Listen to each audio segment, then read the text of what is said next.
அல்லேலூயா. நல்லவர், அவர் கிருபை என்றும் உள்ளது என்று இஸ்ரவேல் சொல்வதாக.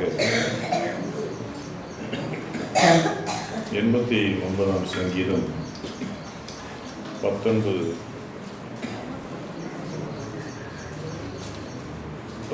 வாசிங்க. 89ஆம் சங்கீதம் 19ஆம். அப்பொழுது நீர் உம்முடைய பக்தருக்கு தரிசனமாகி சகாயம் செய்யத்தக்க சக்தியை ஒரு சௌரியமான் மேல் வைத்து ஜனத்தில் தெரிந்து கொள்ளப்பட்டவனை உயர்த்தினேன். என் தாசனாகிய தாவீதை கண்டுபிடித்தேன். என் பரிசுத்த தைலத்தினால் அவனை அபிஷேகம் பண்ணினேன். என் கை அவனோடு உறுதியாய் இருக்கும். என் புயம் அவனை பலப்படுத்தும். சத்துரு அவனை நெருக்குவதில்லை. நியாயக்கேட்டின் மகன் அவனை ஒடுக்குவதில்லை. அவன் சத்துருக்களை அவனுக்கு முன்பாக மடங்கடித்து அவனை பகைக்கிறவர்களை வெட்டுவேன். என் உண்மையும் என் கிருபையும் அவனோடு இருக்கும். என் நாமத்தினால் அவன் கொண்டு உயரும். கர்த்தருடைய பரிசுத்த நாமத்திற்கு மகிமை உண்டாவதாக. பரிசுத்த பிதாவே, நன்றியோடு ஸ்தோத்திரிக்கிறோம். இந்த காலை வேளையிலே இந்த ஆராதனை மகிமைப்பட்டு தொடர்ந்து உங்களுடைய பிரசன்னம், அபிஷேகம், கிருபை, வாக்கு வர வல்லமை செயல்பட்டதற்காக ஸ்தோத்திரம். இந்த சபையை கர்த்தர் ஆசீர்வதிங்க. இன்னும் இந்த சபைக்கு வைத்திருக்கிற ஆத்மாக்களை பல்ல மடங்கு கர்த்தர் கூட்டி சேர்க்க முடிய ஜெபிக்கிறோம். கர்த்தர் நீ பேசும், நாங்கள் கேட்கிறோம். சபை நடத்துகிற தாசரை குடும்பத்தையும் விசுவாச மக்களை கிருபைக்குள் ஒப்புக் கொடுக்கிறோம். இந்த வசனத்தின்படியே கர்த்தர் நீ விசேஷித்த பலத்த கிரி நடப்பித்து நாமத்தை மகிமைப்படுத்தும். இயேசுவின் நாமத்திற்கு தாவே. அல்லேலூயா. அங்கே ஒரு வார்த்தை இருக்கிறது. அந்த 19ஆம் வசனத்தை மறுபடியும் வாசிங்க. அப்பொழுது நீர் உம்முடைய பக்தருக்கு தரிசனமாகி சகாயம் செய்யத்தக்க சக்தியை ஒரு சௌரியவான் மேல் வைத்து ஜனத்தில் தெரிந்து கொள்ளப்பட்டவனை உயர்த்தினேன். அல்லேலூயா. பாஸ்டர் சொன்னார், தெரிந்து கொள்ளப்பட்டவன் ஜனத்தில். உங்களை நான் தெரிந்து கொண்டேன். பாஸ்டர் இந்த வசனம் சொல்றார், ஜனத்தில் தெரிந்து கொள்ளப்பட்டவனை நான் உயர்த்தினேன். அப்போ கர்த்தர் தம்முடைய பிள்ளைகளை தெரிந்து கொள்கிற நோக்கம் ஒன்று உண்டு. அங்கே என் தாசனாகிய தாவீதை கண்டுபிடித்தேன். மேலே சொல்றாரு, ஜனத்தில் தெரிந்து கொள்ளப்பட்டவனை உயர்த்தினேன். அப்போ நம்ம தெரிந்து கொள்ளப்பட்ட ஒரு ஜனம கர்த்தர் வச்சிருக்கிறாரு. அப்போ தெரிந்து கொள்ளப்பட்டாவே உயர்வு நிச்சயம். அப்போ யாரை தேவன் தெரிந்து கொள்றாரோ அவங்கள தேவன் உயர்த்தணும்னு சொன்னா எல்லா சூழ்நிலையும் கம்ஃபர்ட்டாக வச்சு உயர்த்த மாட்டார். முதல்ல ஒரு செப்பரேஷன் வரும். முதல்ல கர்த்தர் உங்களை உயர்த்தணும்னு சொன்னா உங்களை வேறு பிரிக்கணும், உங்களை தனியாக கொண்டு போகணும், உங்களை தனிப்பட்ட இடத்துல கொண்டு போய் நிற்க வைக்கணும். அங்கே அழகாக சொல்லப்பட்டிருக்கு. இந்த 20ஆம் வசனம் வாசிங்க. என் தாசனாகிய தாவீதை கண்டுபிடித்தேன். என் பரிசுத்த தைலத்தினால் அவனை அபிஷேகம் பண்ணினேன். தெரிந்து கொள்ளப்பட்ட தாவீது அங்கே சொல்றாரு, என் தாசனாகிய தாவீதை கண்டுபிடித்தேன். அப்போ தாவீதை கர்த்தர் உயர்த்தத்திற்கு ஒரு பெரிய நோக்கம், முகாந்திரம் உண்டு. சாதாரணமா தாவீதை கர்த்தர் உயர்த்தல, அவனை தெரிந்து கொண்ட நோக்கமே ஒரு விசேஷமான நோக்கம். இந்த 16ஆம் அதிகாரம் 1 சாமுவேல் 16ஆம் அதிகாரம் நீங்க பார்த்தீங்கன்னா 1 சாமுவேல் 16ஆம் அதிகாரம் அங்கே பிரச்சனைக்குரிய காரியங்கள் உண்டாகிறது. தாவீதுடைய வாழ்க்கையில போராட்டம் ஆரம்பிக்கிறது. 17ஆம் அதிகாரம் யுத்த களத்தில் இருக்கிறான். 18ஆம் அதிகாரம் கர்த்தர் அவனை மேன்மைப்படுத்துகிறார். அல்லேலூயா. கர்த்தருடைய பரிசுத்த நாமத்துக்கு மகிமை உண்டாவதாக. அப்போ இங்கே தாவீதை தேவன் கண்டுபிடித்த நோக்கம் என்ன அப்படின்னு சொன்னால், அங்கே 16ஆம் அதிகாரம் 9 அந்த 7 வாசிங்க. கர்த்தர் சாமுவேலை நோக்கி, நீ இவனுடைய முகத்தையும் இவனுடைய சரீர வளர்ச்சியையும் பார்க்க வேண்டாம். நான் இவனை 6 வாசிங்களே. அவர்கள் வந்தபோது அவன் எலியாவை பார்த்தவுடனே கர்த்தரால் அபிஷேகம் பண்ணப்படுபவன் இவன்தானா என்றான். கர்த்தர் சாமுவேலை நோக்கி, நீ இவனுடைய முகத்தையும் இவனுடைய சரீர வளர்ச்சியையும் பார்க்க வேண்டாம். நான் இவனை புறக்கணித்தேன். மனுஷன் பார்க்கிறபடி நான் பாரேன்.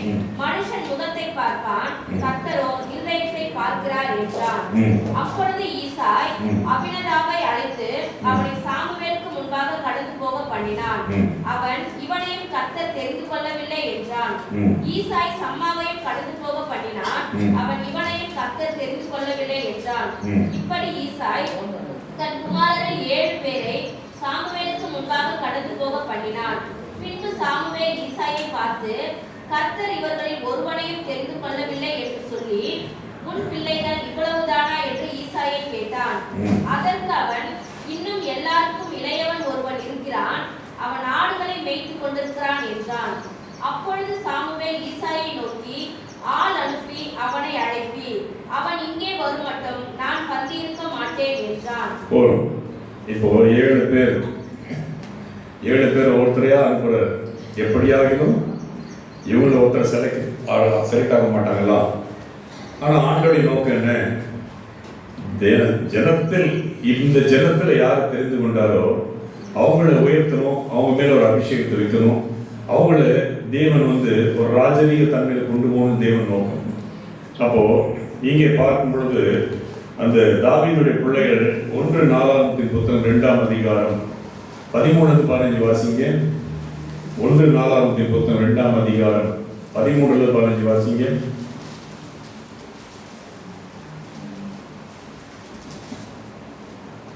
ஈசாய் தன் மூத்த குமாரன் எலியாபையும் அபினதாப் என்னும் 2ஆம் குமாரனையும். முதலாவது பேர் என்ன? எலியாப். எலியாப்னு சொன்னா கடவுளே என் தந்தை, God is Father. முதல்ல யாரு? அவருடைய நோக்கம் என்ன? என்னுடைய 7 பிள்ளைகளை யாருன்னா ஒருத்தரை கொண்டு வெடிக்க வச்சா போதும், தாவீது வரக்கூடாது, தாவீது இந்த சீனிய வரக்கூடாது. அப்போ எலியாப் அப்படின்னு சொன்னாவே கடவுளே என் தந்தை. 2வது பேர் என்ன வருதுங்க? அபினதாப்னா தாராள மனப்பான்மையின் தந்தை. அப்படி சொன்னா உன்னதத்தின் தந்தை. இன்னைக்கு கடவுளே என்னோட கூட இருக்கிறார் அப்படின்னு ஒரு பேர் வச்சிருப்பானா, ஆனா கடவுள் கூட இருக்க மாட்டார். ஆனா மனுஷன் பார்க்கிற பிரகாரம் கர்த்தர் பார்க்க மாட்டார். மனுஷன் முகத்தை பார்க்கிறான், கர்த்தர் இருதயத்தை பார்க்கிறார். அப்போ ஈசாய்க்கு என்ன? இவன் பேர் என்ன? கடவுளே என் தந்தை. அப்போ நிச்சயமா சாமுவேலை செலக்ட் பண்ணிடுவாரு. ஆனா ஆண்டவர் சொல்றாரு, நீ தள்ளு, கிளம்பு, முதல்ல இடத்த காலி பண்ணு. நீ பேர் வச்சிருக்கலாம், கடவுளே என் தந்தை, கடவுள் கூட இருக்கிற மாதிரி தெரியலாம், ஆனா நாங்க கிடையாது. முதல்ல இவனு செலக்ட் பண்ண தள்ளு அப்படின்றாரு. 2வது பேர் என்ன? அபினதாப். அப்போ உன்னதத்தின் தந்தை. அப்போ உன்னதத்தின் தந்தைனா நோபல் ஃபாதர். அப்போ உன்னதத்துல வாசம் தேவனோடு ஒரு அனுபவம் உள்ளவனா. இப்போ சாமுவேல் கொஞ்சம் யோசிச்சு பாருங்களேன். ஒரு பிள்ளைக்கு தோப்பு இப்படி சொல்லும் போது நிச்சயமா ஏமாந்துருவோம், ஏமாற மாட்டாங்களா? நிச்சயமா ஏமாறுவாங்க. உன்னதத்தின் தந்தை ஆண்டவர் சொல்றாரு, முதல்ல ஒருத்தனை கூட்டி வந்து கடவுளே என் தந்தை, அவனுக்கு எலியாபு. 2வது உன்னதத்தின் தந்தை ஆண்டவர் சொல்றாரு, உன்னதத்தின் தேவன் தான், ஆனா உன்னதத்துக்குரிய புத்தி அவன்கிட்ட கிடையாது, இவனை தள்ளி விட்டுடு. 3வது பேர் என்ன? இங்கிலீஷ்ல ஷம்மா. அதான் முஸ்லிம்ஸ் நிறைய பேர் வச்சுப்பாங்க, உங்களுக்கு இந்த பேர் வச்சிருவாங்க ஷம்மா. நிறைய முஸ்லிம்ஸ் பேரை பார்த்தா எங்க வீட்டு பக்கத்தில் ஒரு பொம்பளை இருக்கு ஷம்மா. என்னன்னு பார்த்தா பைபிள் ஆம்பளை பேரை வச்சிருக்காங்க. அந்த பொம்பளை சும்மா ஆம்பளை மாதிரி இருக்கும், பேர் வைக்கணும் கரெக்டாக வைக்கணும். அப்போ ஷம்மா அப்படின்னு சொன்னா பால் கடிப்பு, அதிர்ச்சி, அப்போ வியப்பு, இதெல்லாம் 3 கேரக்டர் சேர்ந்தவங்க இந்த ஷம்மா. இதெல்லாம் காண்பிச்சு சாமுவேல் முன்னாடி இவனை கொண்டு வந்த உடனே ஈசாய் சொல்றாரு, இவனை தள்ளு வேண்டாம். ஏன் சொல்றாருன்னா, இந்த ஒரு பெயர்ல சில சம்பவம் இருக்கிற அப்படின்னால உங்க வாழ்க்கையில இப்படியாப்பட்ட அனுபவம் வரும் பொழுது நீங்கள் ஏமாறக்கூடாது. தேவனுடைய திட்டம் என்ன தெரிந்து கொள்ளதான் இந்த காரியத்தை நான் சொல்லி கடந்து போகிறேன். அடுத்து 3வது யாரு? ஷம்மா. அப்போ அதிர்ச்சி, அப்போ பாழ்கடிப்பு, வியப்பு. இன்னைக்கு நிறைய பேருக்குள்ள இந்த சுபாவம்லாம் இருக்குது, ஆனா தேவன் இதை நம்புறது கிடையாது. அதிர்ச்சியான காரியம் செய்வாங்க, வியக்கத்தக்கவங்க, வியப்புக்குரியவங்க. இவங்க டக்குன்னு ஒரு பாழ்கடிப்பு காரியத்தை செஞ்சிருவாங்க, ஆனா இவங்க நல்லவங்க தான், இவங்க நல்லவங்க, ஒரு அதிர்ச்சி கொடுத்துருவாங்க. இனி நிறைய கேஸ் அதிர்ச்சி கொடுக்குற கேஸ்லாம் பக்கத்தில் இருக்குது. அதிர்ச்சி கொடுக்கும், வியப்பம் நிற்கும், அதை டிஸ்ட்ராய் பண்ணிடும். இந்த ஷம்மால இவ்வளவு மேட்டர் இருக்குது, இவனுக்கு தெரியாது, ஆண்டவருக்கு தெரியும். இவனை வேணா தள்ளி போட விட்டார் ஆண்டவர். அடுத்த பேர் என்ன? தேவன் கொடுத்த கிஃப்ட் ஆஃப் காட். தேவன் கொடுத்தாருதான். ஆனா கொடுத்த தேவனுக்குரிய புத்தி இல்லையே. நாலாவது பேர் என்ன? நெதனியேல். இதான் நீங்க தெரிஞ்சுக்கணும். தாவீது பிள்ளைங்க பேரு சும்மா இல்ல. தேவன் இந்த பேரு சும்மா எடுக்க மாட்டார். அப்ப கிஃப்ட் ஆஃப் காட் இது சொல்லுவாங்க. இது கடவுளே கொடுத்தாரு. இந்த பிள்ளை கடவுள் கொடுத்தாரு. கடவுளுடைய புத்தி இருக்குதா, கடவுளுடைய சுபாவம் இருக்குதா, கடவுளுடைய செயல் இருக்குதா? ஆனா பேர் சொல்றது பாரு, கடவுளை கொடுத்தார். கடவுளை கொடுத்தார். அதே மாதிரி கல்யாணத்துக்குள்ள சொல்லி இந்த காரியம் கர்த்தரால் வந்ததுன்னு பொய். அதெல்லாம் 50 சவரன் நேரம் மறைமுகமா கேட்டுட்டு மாமனார்கிட்ட பைக்குக்கார கேட்டுட்டு கர்த்தரே இது கர்த்தரால் வந்த காரியமா, இது எதிர்வீட்டுக்காரர் தூது விட்டது, இந்த பக்கம் பார்த்து லவ் பண்ண தூது விட்டது, லெட்டர் கொடுத்தது, இதெல்லாம் போட்டுட்டு மேல இந்த காரியம் கர்த்தரால் வந்தது. அக்கிரமம் பச்சை போய் சொல்றான். கல்லறையிலே போய் சொல்லுவான் இவர் கர்த்தருக்குள் மறித்தார். சத்தியமா கர்த்தருக்குள்ளே வாழ்ந்துக்க மாட்டான். அவனா நிறைய பேர் கேட்டு குடிசோர போயிருப்பான். கர்த்தருக்குள் மறித்தார். அந்த வசனம் பாடுறது ஆண்டவர் கம்முன்னு இருக்கிறார். ஓ நீ எங்க ஆடுறியோ ஆடு, சரியான இடத்துல ஒன்று தட்டி விட்டுறேன். அப்போ நாலாவது யாரு? நெதனியேல். Gift of God. தேவன் தான் கிஃப்டா கொடுத்தாரு. கொடுத்த தேவன் உள்ள இருக்கிறார். அந்த தேவனுடைய அந்த கிஃப்ட் தேவன், அதாவது இயேசு கிறிஸ்து உலகத்துக்கு கிஃப்டா வந்தார். அப்போ அந்த பேர் உள்ள அந்த நபருக்குள்ள அந்த சுபாவம் இருந்தா இதெல்லாம் பார்த்து ஈசாய் ஏமாந்துட்டான். ஈசாய் செலக்ட் பண்ணி வைக்கிறான். அப்போ சாமுவேல் ஏமாந்தோன்னு நினைக்கிறான். ஆனா சாமுவேல் ஏமாந்தாலும் சாமுவேலுக்குள்ள கர்த்தர் ஏமாறல. அல்லேலூயா. இதையும் தள்ளி போட்டுட்டார். அடுத்து யாரு? ரத்தாய். ஆங்கிலத்தில் ரத்தாய் சொல்லப்படுகிறது. அப்போ இவர் யாருன்னா ஒரு சேரியட்டா, ஒரு போர் வீரனா. அது மாத்திரமல்ல லீட் கைட் பண்றவனா. என்னை நம்மோட சொல்லுவோம் இவர் சபையில பயங்கரமா கைட் பண்ணுவாரு. மகன் அவங்கிட்ட தான் ஜாக்கிரதையா இருக்கணும். சபையில தேரோட்டின்வாங்க. இங்க சொல்லல, என்ன ஒரு மாதிரி பார்க்காதீங்க. நான் வெளியில சொல்றேன். ஒரு சிலர் பாருங்க உட்கார்ந்தா தீவிரவாத மாதிரி பார்த்துட்டு இருப்பாங்க. சிரிக்கவே மாட்டான். வசனமும் சிரிக்க மாட்டான். அந்த மகன் அந்த மனுஷன் சிரிக்க, அந்த மனுஷன் சிரிக்க மாட்டான். ஏதோ பிரசங்கியர் வந்தா எல்டிடி தீவிரவாத மாதிரி பார்த்துட்டு இருப்பான். இதெல்லாம் சாமியார் ஆட்டுக்கு சமானம். 7 விதமான ஆடு சபையில. சாமியார் ஆடு, யூதாஸ் ஆடு, அதுக்குள்ள போல அப்புறம் போலாம். அப்போ ஒரு ரத்தாய், தேரோட்டி, போர் வீரன், கைட் பண்றவர், இப்படியாப்பட்ட சுபாவம் இருக்கலாம். ஆனா ஆண்டவர் அங்க இருக்க மாட்டார். ஆண்டவர் லீட் பண்ற காரியம் இருக்காது. ஆண்டவர் கைட் பண்ற காரியம் இருக்காது. இவன் இந்த பேரை வச்சு எப்படியாவது செலக்ட் பண்ணிடலான்னு பாக்குறான். ஆனா ஆண்டவர் சொல்றாரு இவனால தள்ளு, இவனை தள்ளி விட்டுடு. அடுத்த பேர் என்ன? ஓசேம். அப்போ சரியான பலம் உள்ளவனா, சக்தி, குயிக்கா இது செஞ்சிருவானா. நம்மட சொல்லுவோம் இவர்கிட்ட இந்த காரியத்தை கொடுத்தா குயிக்கா செஞ்சிருவாரு, குயிக்கா செய்வாரு. ஆனா கர்த்தர் விரும்பலையே. கர்த்தர் விரும்புற கிரியை இல்லையே. பெயர் எடுக்கிறதுக்கும், ஒரு இடத்தை பிடிக்கிறதுக்கும், ஒரு இடத்துல நிக்கிறதுக்கும், ஒரு அடையாளத்துக்கும் விரைவாக ஒரு காரியத்தை செய்வாங்க. அது எல்லாமே அங்க ஈடுபடாது. ஈசாய் முன்னாடி இருக்கிறான், கொண்டு வந்து இந்த ரத்தாயை கொண்டு வந்து நிற்கிறான். ஆனா ஆண்டு சொல்றாரு இவனும் கிடையாதுப்பா, இவனை அமுச்சு விட்டுடு, இவனை வேணும் அமுச்சு விட்டுடு. யோசிச்சு பாருங்களேன், நம்ம தேவன் எவ்வளவு பெரிய தேவன். தாவீதை சாதாரணமா கண்டுபிடிச்சாரு. இதுக்கு முன்னாடி இத்தனை பேர் கொண்டு வராங்க, இத்தனை பேர் தள்ளிட்டு ஆண்டவர் அப்படி நிக்க வைக்கிறார். இத்தனை ஆவிகளை தாண்டி தேவனுடைய கண்கள் தாவீது மேல போகிறது. ஜனத்து தெரிந்து கொள்ளப்பட்டவனை உயர்த்தினேன். அப்போ அடுத்த பேர் என்னங்க? தாவீது என்னும் 7ஆம் குமாரன். இல்ல, அந்த 15 வாசிங்க. மோசேம் என்னும் 6ஆம் குமாரனையும் தாவீது என்னும் 7ஆம் குமாரனையும் பெற்றான். கொஞ்சம் யோசிச்சு பாருங்க. இத்தனை ஆவிகளை கடந்து தாவீது மேல கர்த்தருடைய கண்கள் வருகிறது. ஏன் தெரியுமா? தாவீது வீட்டுக்கு செல்ல பிள்ளை. ஒரு சந்தர்ப்பத்தில் இந்த இடத்துல 8வது சொல்லப்படுறேன். நான் அதுக்குள்ள போக விரும்பல, டைம் கிடையாது. இப்போ தாவீது தகப்பன் என்ன பண்ணிட்டாரு, கொஞ்சம் ஆளுகள் கொடுத்து வனாந்தரத்துக்கு அனுப்பிச்சிட்டாரு. அது எப்படி எந்த இடத்துல டார்கெட் பண்றாரு? சிங்கம் கரடி வர இடத்துக்கு ஆளுகள் கொடுத்து அனுப்புறாங்க. ஆனா இவன் யாரு? தேவனா. எந்த இடத்துல நம்மளை ஒதுக்குறாங்களோ, எந்த இடத்துல தள்ளப்படுறோமோ, தேவன் தெரிந்து கொள்ளப்பட்ட நபர் யாரு சொன்னா, உங்களோடு கூட இருப்பவர்கள், உங்கள் உடன் பிறந்தவர்கள் உங்களை நிராகரிக்கிற காலம் வரும் பொழுது நீங்கள் கவலைப்பட வேண்டாம். உங்களை தள்ளப்படும் பொழுது கவலைப்பட வேண்டாம். இத்தனை விதமான ஆவிகளை தாண்டி, இத்தனை விதமான நபர்களை தாண்டி ஒரு நன்மை உங்களுக்கு வர வேண்டுமானால் நீங்கள் இருக்கக்கூடிய இடம் ஒரு செழுமையான இடம் அல்ல. தாவீது சொல்லுகிறார், தீய தண்ணீரை கடந்து வந்து மனுஷரை தலையின் மேல் ஏறி போக பண்ணினீர், ஆனால் செழிப்பான இடத்துல கொண்டு வந்து நிறுத்து. நீ செழிப்பான இடத்துக்கு வரணும்னா தீய தண்ணீரை கடந்து போகணும். மனுஷன் தலையில ஏறி போவாங்க. கர்த்தர் உன்னை வைக்கப்பட்டு விட மாட்டாரு. கர்த்தர் உன்னை துக்கப்பட விட மாட்டாரு. கர்த்தர் உன்னை கொடுத்த நோக்கத்தை எல்லா மத்தியிலும் உருவாக்க மாட்டாரு. ஒரு தனிப்பட்ட சூழல் தான் கர்த்தர் உன்னை குறித்த திட்டத்தை உருவாக்குவாரு. இந்த தாவீதுகிட்ட கொடுத்து ஆடுகளை கொடுத்து வனாந்தரத்துக்கு அனுப்பிச்சிட்டாங்க. நீ போ, எப்படியாவது போ, இந்த ஆடோட தொலைஞ்சு போ, இந்த ஆடோட தொலைஞ்சு போ, திரும்பி வராத. அவன் எங்க இருக்கிறான்னு யாருக்கும் தெரியாது. தாவீது எங்க இருக்கிறான்னு யாருக்கும் தெரியாது. காட்டுல எந்த இடத்துல இருக்கான்னு தெரியாது.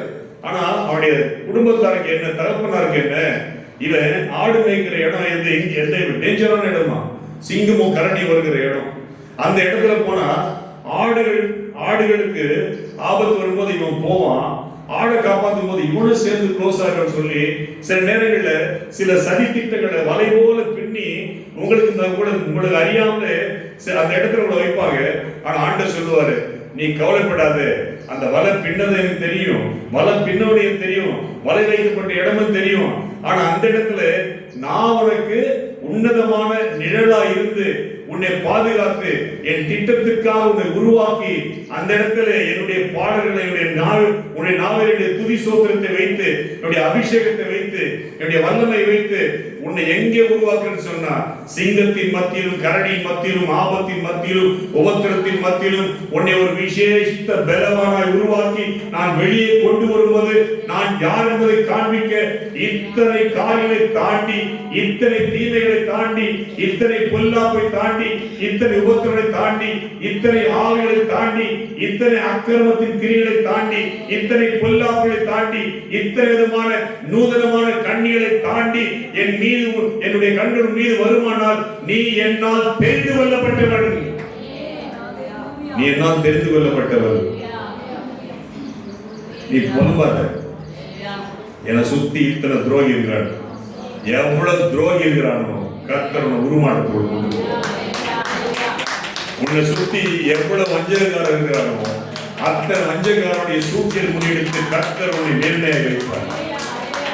தாவீது ஒண்ணும் தெரியல, அப்புறம் சில நேரம் நம்ம நம்பிடுவோம்.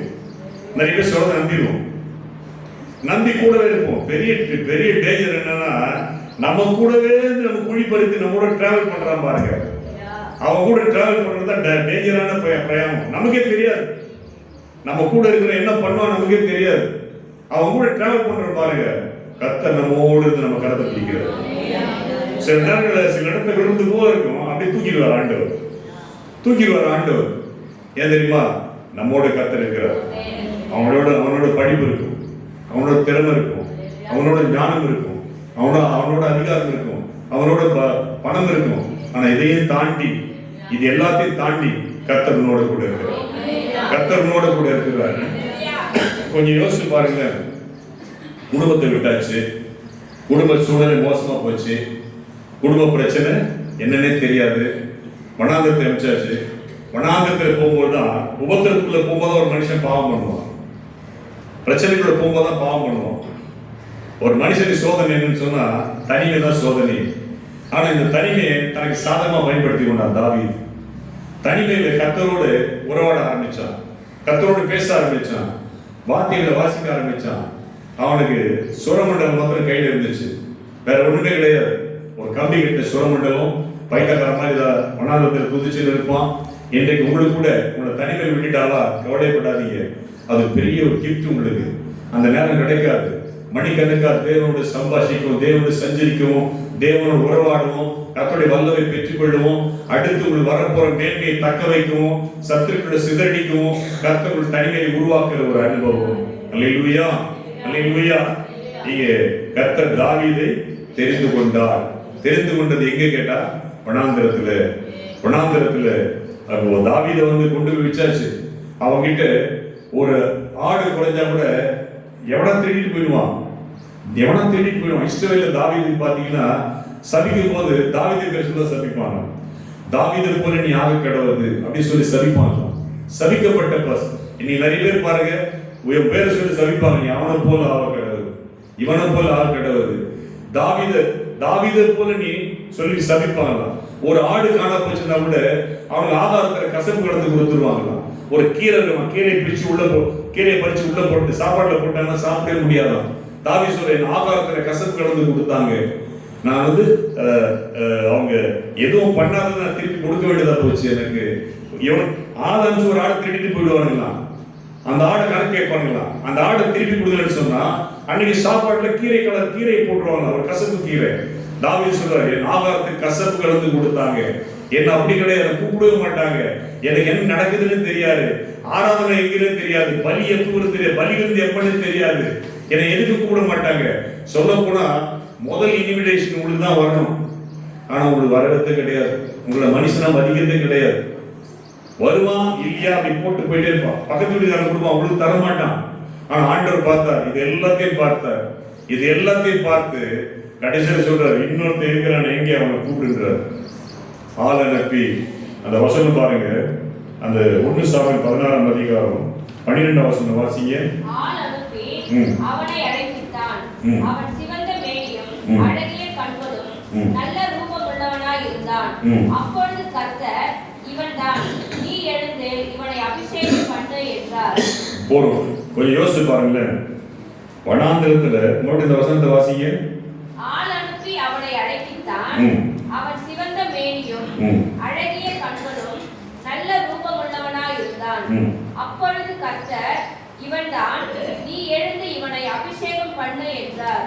போறோம், வனாந்திரத்தில் வெயில், பனி, குளிர், கருப்பா போக மாட்டாங்க, கருத்து போயிடுவான்.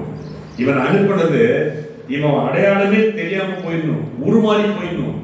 சில நேரங்கள்ல சில சந்தர்ப்பங்கள் அப்படிதான் உங்களை சில சூழல் அவங்க வச்சு விட்டுருவாங்க. நீ உருவமே தெரியக்கூடாது, நீ அடையாளமே தெரியக்கூடாது, என்னன்னே இருக்கக்கூடாது, அந்த மாதிரி சூழல் அனுப்பிச்சிருவாங்க. ஆனா இவன் வனாந்திரத்தில் தேவனோடு இருந்தபடினால எப்படி வரானா, சிவந்த மேனியும் அழகிய கண்களும் நல்ல ரூபம் உள்ளவனுமா இருந்தான். அல்லேலூயா. உபத்திரவத்தின் மத்தியில் நீ கர்த்தரை தேடினா தேவனுடைய பார்வையில நீ ஒரு அழகுள்ளவளா காணப்படுவ, நீ அழகுள்ளவனா காணப்படுவ. உன் கண்களில் ஒரு அபிஷேகம் இருக்கும், உன் பார்வையில் ஒரு அபிஷேகம் இருக்கும், கர்த்தருடைய மகிமை உன் மேல இருக்கும், கர்த்தருடைய துதி உன் வாயில இருக்கும். உபத்திரவத்தின் மத்தியில கடந்து போகிற நீ யார் தெரியுமா? பூரண ரூபவதி. நீ பூரண ரூபவதான கர்த்தர் வச்சிருக்கிறார். உபத்திரவின் மத்தியில கடந்து போற உன் கண்கள் குழிவிடாது, உன் கண்கள் பார்வை அழகும் உள்ளதா கர்த்தர் மாற்றி விடுவார். இன்னைக்கு நினைச்சுக்க, உபத்திரத்தின் மத்தியில நீ போறியா, கர்த்தர் உன்னை அவருடைய பார்வையில சிவந்த மேனி உள்ளவனாய் கர்த்தர் மாற்றி விடுவார். சத்துருடைய மனுஷனுடைய கண்களுக்கு அது அற்பமா இருக்கலாம், ஆனால் தேவனுடைய பார்வையில நீ வனாந்திரத்தில் இருப்பாயானால் கர்த்தருடைய கண்கள் உன் மீது படும் பொழுது அவருடைய கண்கள் அழகான கண்கள். நீ உபத்திரத்தின் மத்தியிலே கடந்து போகும்போது உன்னுடைய கண்களும் அழகான கண்களாய் மாறிவிடும். அவர் வெண்மை சிவப்புமானவர். உபத்திரத்தின் மத்தியிலே கடந்து போகும் பொழுது நீயும் அதே சிவந்த ரூபத்தை பெற்றுக்கொள்ள கர்த்தர் உனக்கு உதவி செய்ய வல்லவராய் இருக்கிறார். அல்லேலூயா. அப்போ சொல்றாரு, நீ எழுந்து இவனை அபிஷேகம் பண்ணு, நீ எழுந்து இவனை அபிஷேகம் பண்ணு. யாரு? சாமுவேலு பெரிய தீர்க்கதரிசி, பிரதான ஆசாரியர், லேவி, நியாயாதிபதி, நியாயாதிபதிகளுக்கு தீர்க்கதரிசி கூட்டத்தின் தலைவன் இன்றைக்கு கூப்பிடுறார், வா அவனை கூப்பிடு, நீ எழுந்து அபிஷேகம் பண்ணு, எழுந்து அபிஷேகம் பண்ணு. சாமுவேல் சாதாரணமா இடத்துக்கு போக மாட்டார். இருக்கிறதுல பெரிய தீர்க்கதரிசி, பெரிய ஒரு அனுபவம் உள்ளது. நீ எழுந்து அபிஷேகம் பண்ணு. அப்ப தாவீதை கூட்டி வரும்போது பார்த்த ஒரு கூட்டமே நிக்குது. யாரு? இஸ்ரவேலின் 12 கோத்திரமும் பிரபுக்களும் ராஜாக்களும் அதிபதிகள் இருக்கிறாங்க. யோசிச்சு பாருங்களேன், அற்பமாய் எண்ணப்பட்டவன், அற்பமாய் தள்ளப்பட்டவனை தேவன் அழைக்கும் பொழுது எப்படி அழைக்கிறாரா? கோத்திர பிரபுக்கள் மத்தியில் அழைக்கிறார், ராஜாக்கள் மத்தியில் அழைக்கிறார், 12 கோத்திரங்கள் மத்தியில் அழைக்கிறார், ஒரு கூட்டத்தின் மத்தியில் அழைக்கிறார். இத்தனை பேரும் எழுந்து நிற்க இப்பொழுது சொல்லுகிறார் ஆண்டவர் சாமுவேல் கிட்ட, சாமுவேல் நீ எழுந்து அவனை அபிஷேகம் பண்ணு. அன்பான தேவஜனமே, உன்னை அற்பமாய் என்கிறார்களா? உன்னை அற்பமாய் ரொம்ப கேவலமா என்கிறாங்களா? இதுவரைக்கும் நீ பிக்சர்லயே வரலையா? இதுவரைக்கும் நீ அந்த இடத்துல இல்லையா? கவலைப்படாத, உனக்கு ஒரு தனி இடத்தை கர்த்தர் வச்சிருக்கிறார், ஒரு தனி சூழ்நிலை கர்த்தர் வச்சிருக்கிறார். இந்த தாவீது வனாந்திரத்துல அவன் சொல்லுவான், என்னடா தாவீது எனக்கு பலி விருந்து நடக்குது, எனக்கு தெரியாது, எங்க நடக்குதுன்னு தெரியாது, நீ யாருமே கூப்பிடலையே. அவனை கூப்பிடவே மாட்டாங்க, அவனுக்கு எதுவுமே தெரியாது. எந்த சூழல் என்னன்னு தெரியாது, என்ன நடக்குதுன்னு தெரியாது. அப்படியாப்பட்டவனை ஒரு நாள் கர்த்தர் அழைக்கிறார். அப்போ மனிதர்கள் எதிர்பாராத ஒரு நபரை தேவன் தெரிந்து கொள்கிறார். சங்கீதம் 27:10 வாசிக்கிறோம். என் தகப்பனும் என் தாயும் வாசிக்க. என் தகப்பனும் என் தாயும் என்னை கைவிட்டாலும் கர்த்தர் என்னை சேர்த்துக் கொள்வார். 22:10 வாசிங்க. வெளிப்பட்ட போது உமது சார்பில் விழுந்தேன். என் தாயும் தகப்பனும் கைவிட்டாலும் கர்த்தர் என்னை சேர்த்துக் கொள்வார். கர்ப்பத்தில் வெளிப்படும் பொழுதே உமது சார்பில் விழுந்தேன். இன்னொரு கர்ப்பத்தில் வெளிப்படும் பொழுதே உமது சார்பில் தூக்கி எறியப்பட்டேன். தூக்கி எறியப்பட்டேன். இன்றைக்கு உங்களை தூக்கி எறியப்படுற ஒரு இடத்துல நீங்க இருக்கிறீங்களா? தூக்கி எறியப்படுற அனுபவத்தில் இருக்கிறீங்களா? கவலைப்பட வேண்டாம். கர்த்தர் மனுஷருடைய பார்வையில அற்பமா இருக்கிறது போல தோணலாம். உங்களை ஒருத்தர் தூக்கி எறிகிறான்னா நீங்க விழுறது மனுஷனுடைய பாத்திரம் இல்ல, கர்த்தருடைய கரத்திலே விழுவீர்கள். உங்களை ஒரு தூக்கி எறிகிறார் என்று சொன்னால் நீங்கள் கர்த்தருடைய கரத்திலே விழுவீர்கள். என தேவனுடைய பாதத்தை பற்றி கொண்ட உங்களை மனுஷனுடைய கால்களிலே கர்த்தர் விழவிட மாட்டார். அவருடைய கரத்திலே உங்களை ஏந்தி கொள்வார். அவருடைய கரத்தில் ஏந்தி கொள்ளும் பொழுது நீ ஒரு குத்து விளக்காய் மாறுவாய், நீ ஒரு நட்சத்திரமாய் மாறுவாய், தேவனுக்கு அடையாளமாய் மாறுவாய், தேவனுக்கு ஒரு மகிமையை மாறுவாய். தேவனுடைய கரத்தில் இருக்கிறது 7 சபைகளுக்குரிய குத்து விளக்கின் அடையாளம். அப்போ மனுஷர் தூக்கி எறியும் பொழுது கர்த்தருடைய கரத்தில் நீ விடுவாயானால் நீ ஒரு குத்து விளக்கு, எரிகின்ற பொன் குத்து விளக்கு, தேவனுடைய அபிஷேகம் நிறைந்த ஒரு பொற்பாத்திரம், தேவன் வைக்கப்பட்ட ஒரு மண்ணா உள்ள ஒரு பொற்பாத்திரமாய் கர்த்தர் உன்னை மாற்றி விடுவார். அல்லேலூயா. மனுஷர் உன்னை தூக்கி தள்ளுறாங்கன்னா நீ கவலைப்படாது, நீ கவலைப்படாது. நீ விடுறது எங்கயா? தேவன் கரத்தில் விழுகு. தேவனுடைய கரத்தில் விழுந்தா நீ யாரு? ஒரு குத்து விளக்காய் மாறி விடுவாய், ஒரு வெளிச்சமாய் மாறி விடுவாய். என் அன்பான தேவ ஜனமே, இங்க எல்லாம் தள்ளியாச்சு. மனிதர்கள் யாருமே எதிர்பார்க்கல. அப்போ இவங்களை மனிதர் எதிர்பாராத ஒரு நபரை தேவன் தெரிந்து கொண்டார். அப்ப எத்தனை பேரை தாண்டி தேவன் தெரிந்து கொண்டார்? தாவீது. அந்த பேரெல்லாம் வாசிக்கிறீங்களா ஒரு முறை? 1 நாளாம் 2ஆம் அதிகாரம்.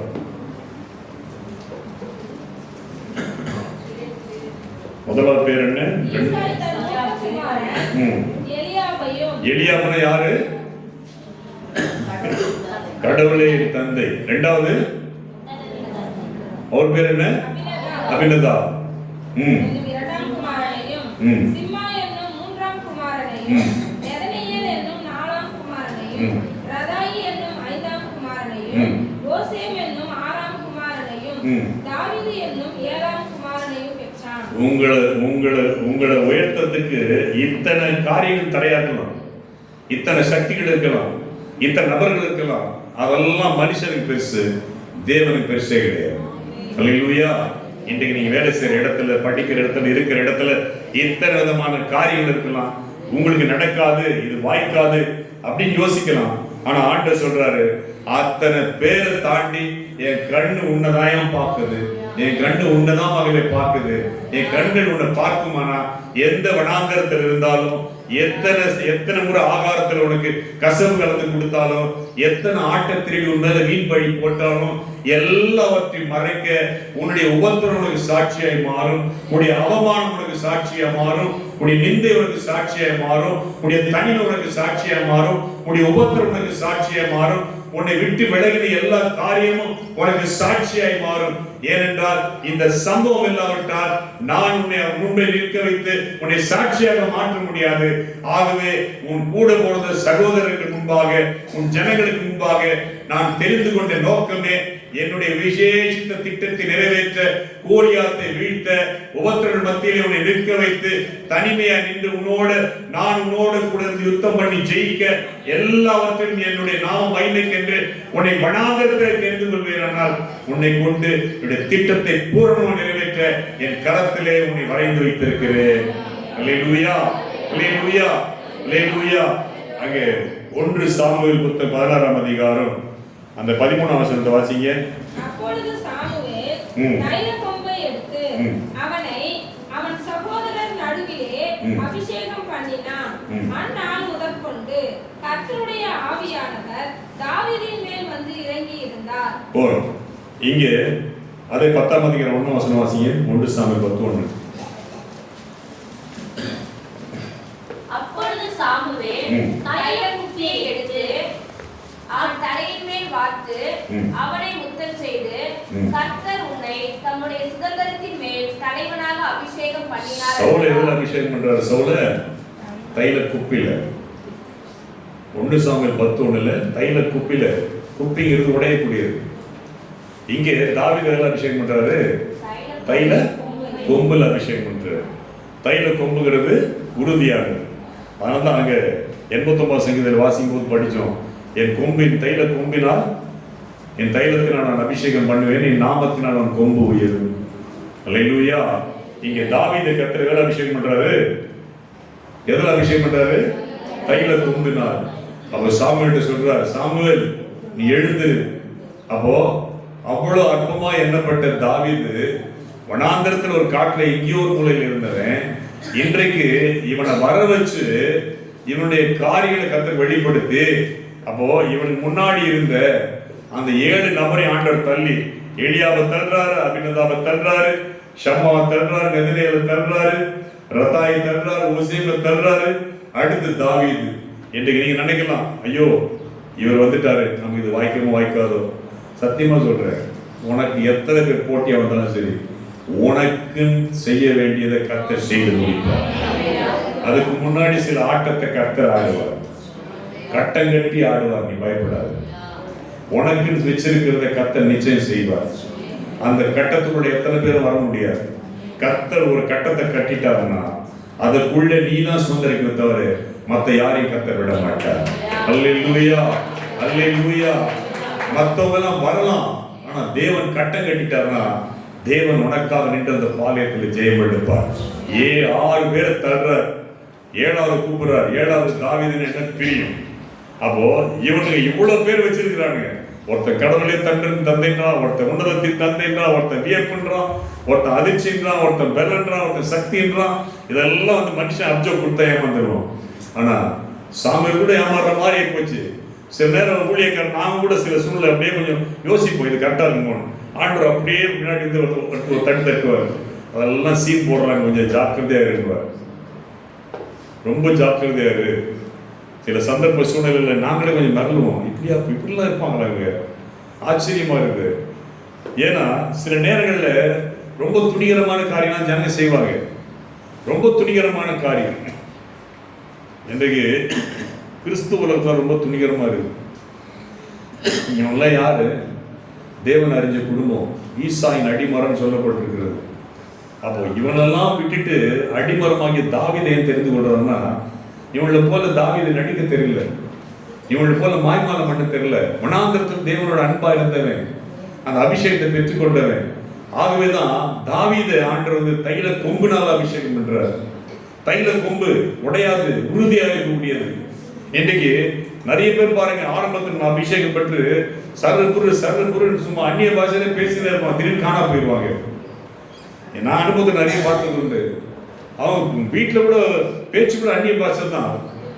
பாத்ரூம்ல போன அந்நிய பாஷை, கக்கூசில் போன அந்நிய பாஷை, வெளில நின்று அந்நிய பாஷை. ஆனா இன்னைக்கு அவங்க எந்த பாஷையில எங்க இருக்கிறாங்கன்னு தெரியல, பாஷையை காணும். இங்க ஆரம்பத்தில் ஒரு அபிஷேகம் வருங்க, அது உடையக்கூடியது, ஜாக்கிரதையா இருக்கு. ஆரம்ப அபிஷேகத்தை வச்சுச்சு உங்களுக்கு எல்லா வரம் செயல்படுதுன்னு நினைக்காதீங்க. ஆரம்பத்தில் ஒரு தேவ பிள்ளைகளுக்கு எல்லா வரமும் செயல்படும். அது வந்து செலக்ட் பண்ணணும். எங்களுக்கு ஆரம்பத்தில் எல்லா வரம் செலக்டட் ஆச்சு. கர்த்தர் தெளிவாக நடத்தினார். ஒன்றும் சாம்சன் துறை கூப்பிட்டார். எனக்கு கூட ஆரம்பத்தில் எல்லா வரமும் செயல்பட்டது. தீர்க்க தரிசனம், ஆராதனை, நல்ல ஒரு விச்கிராஃப்ட் போனால் ஜோகம் பண்ணால் அப்படி அடங்கு பாட்டிலில் போட்டு பவுன்ஸ் பண்ணால் அது அப்படியே பாட்டிலில் எகிரி குதிக்கும். இதெல்லாம் பார்த்துட்டு ஏமாறக்கூடாது, இதெல்லாம் ஏமாறக்கூடாது.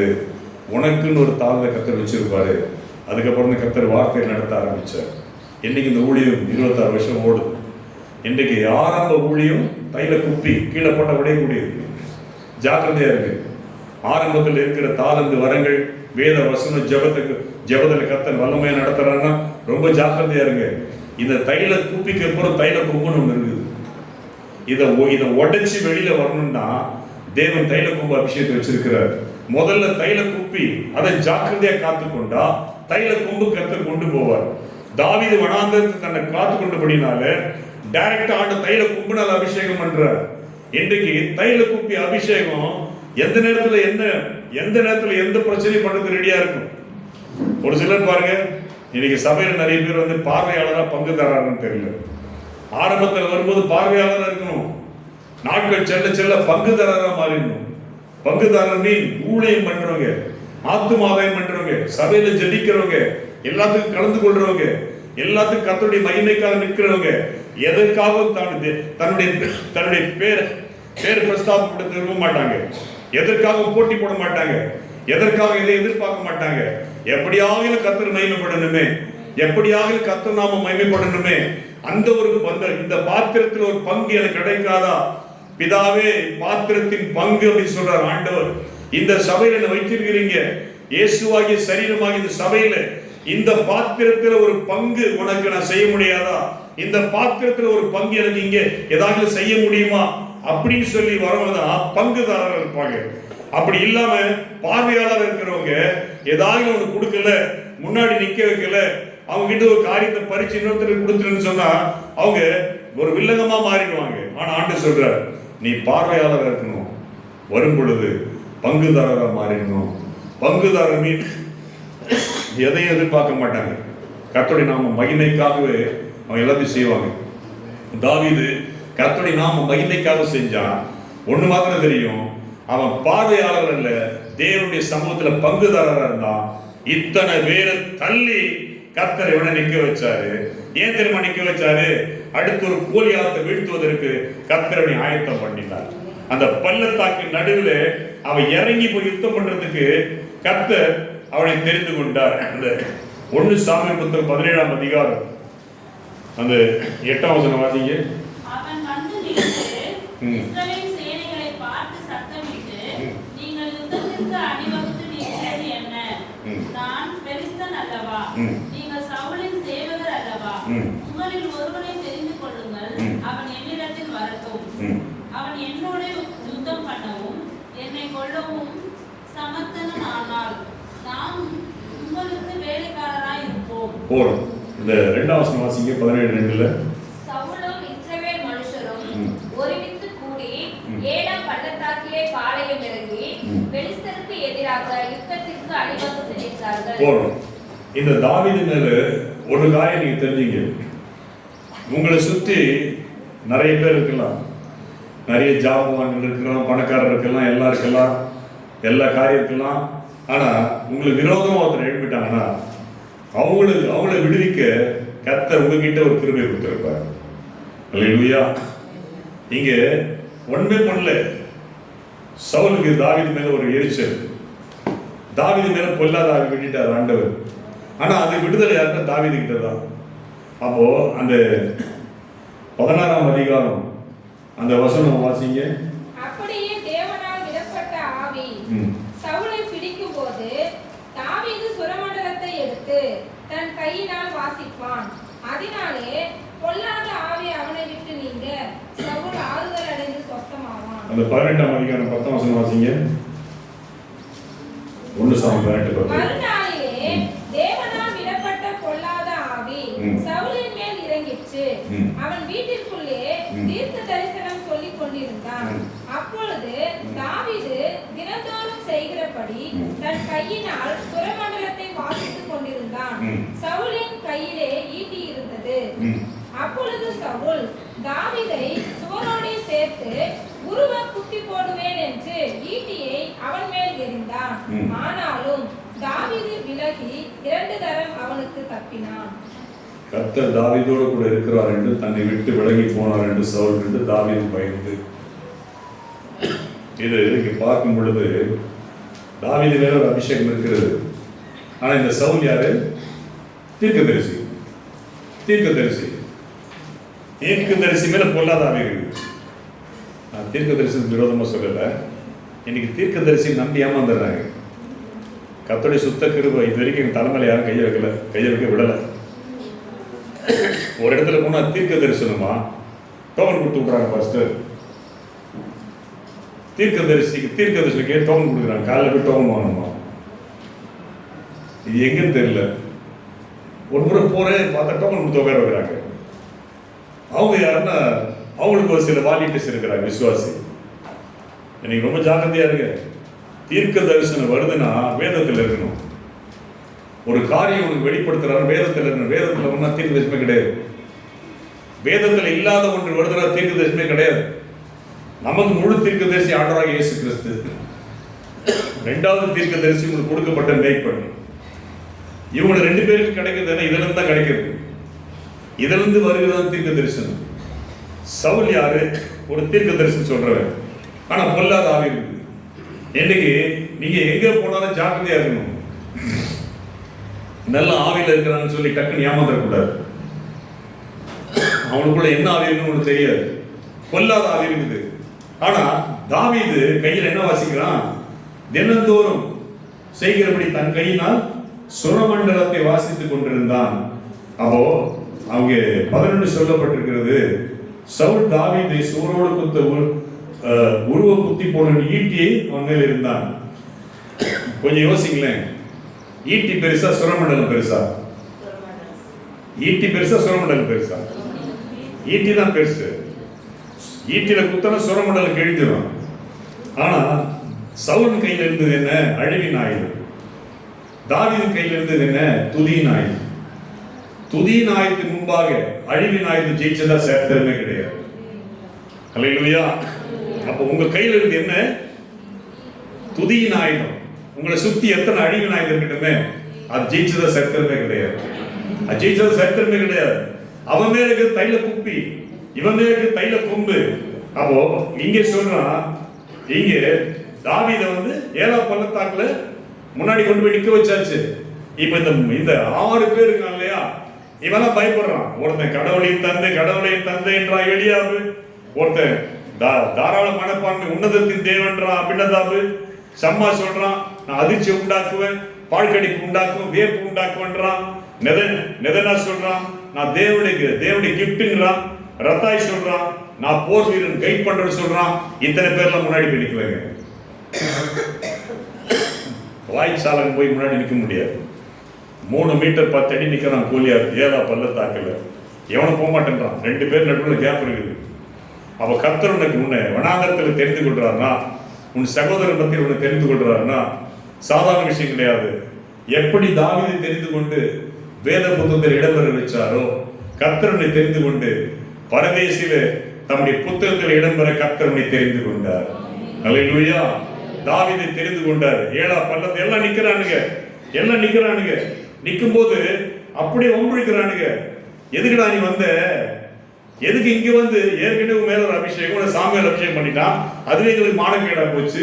மறுபடியும் இங்க அவனுக்கு யுத்தம் பண்ண போறேன்னு சொல்லி உங்களுக்கு ஒரு ப்ரமோஷனை கொடுத்து, உங்களுக்கு வரப்போற மேன்மையை கொடுத்து, தேவனுக்கு செய்ய போற நன்மையை கொடுத்து, தேவன் உங்களுக்கு வைத்திருக்க திட்டத்தை கொடுத்து, முதல்ல உங்களுக்கு பிரச்சனை வெளியில கிடையாதுங்க.